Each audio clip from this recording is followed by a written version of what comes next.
सैया रे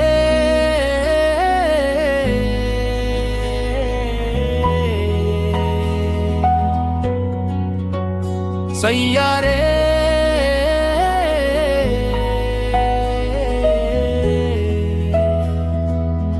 दिल ले गईल सैया रे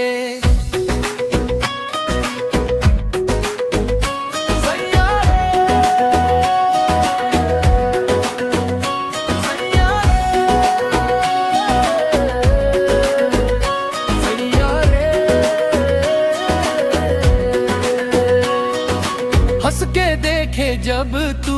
जान निकल जालाए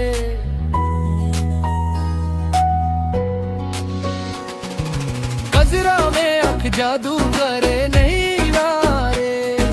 सांसों में बसा के तू सपना बन गई ले मोबाइल में तेरा फोटो रोज देखी रात स्टेटस पे नाम लिखी करके दिल से बात जब तू पास आवे धड़कन बढ़ जाला तेरा बिना सैया सब सुना लागेला सैया रे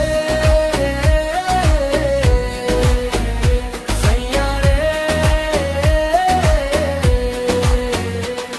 सैया रे सैया रे तोहरे बिना अधूरा चांद भी फिका लागे जब तू ना हो पास पूरा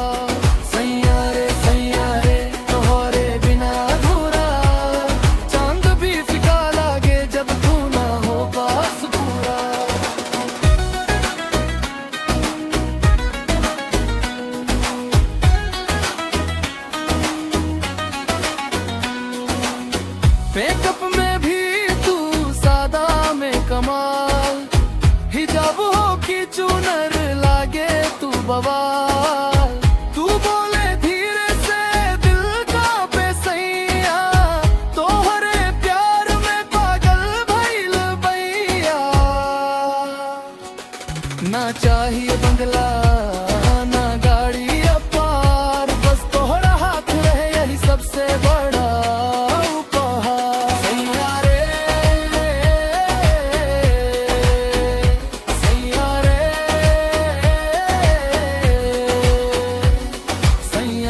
सैया रे